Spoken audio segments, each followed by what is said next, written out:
Wanti soba hin qabne yaada keessan keessa wanti tokko jira siniin mirkaneessa.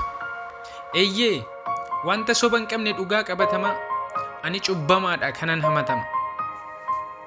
Qubni nama baay'ee kan natti aggaamu ilaa isa sanaan kananaan jedhamu wanti harka keessan afaan qabachiisee mariin hunda keessan ajab jechisiisee asaasan barbaadu dhimma cubbuu kooti ajandaa walga'iis mata duree kooti.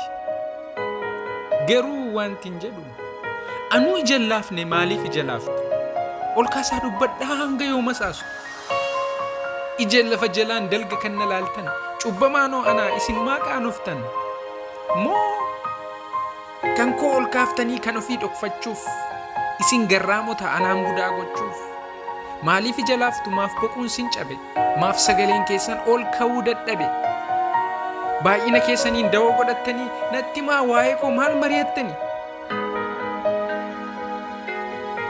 firummaa keessaniif hiriyyummaa keessan narraa hiikkattanii akka keessaniitiif boolla gadi fagoo keessana buuftanii maal maqaa koo qofa seenaan koo toon hafiin galmee keessanirraa diileet na gootanii akkan sammuu darbee qullaa buusee fiigu yookiis of gaaguree iddoo koo eegdanii kun hunduu dhibamnaan ammoo maal yaaddanii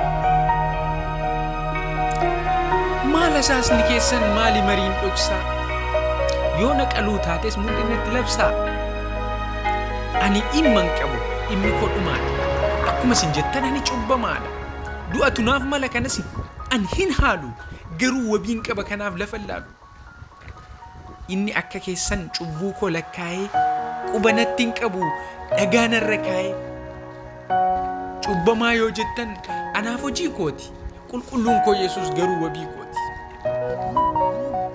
Salphina koo baatee anaaf waraaname qulqullummaan kansaa anaaf lakkaawame. Egaa saatii kana innumti cubbamaan qubni itti raafamu yoom sammuu gadhiisaaf salphinaaf eegamu akkuma hatticha fannoo Yesuus bira mucaa Waaqayyooti naaf dhagahaa firaa. Eeyyeen nan amane mucaa Waaqayyooti ija jabinni koo kanaaf Yesuus kooti. Eeyyeen nan amane mucaa Waaqayyooti ija jabinni koo kanaaf Yesuus kooti. Ija jabinni koo kanaaf Yesuus kooti. Ameen.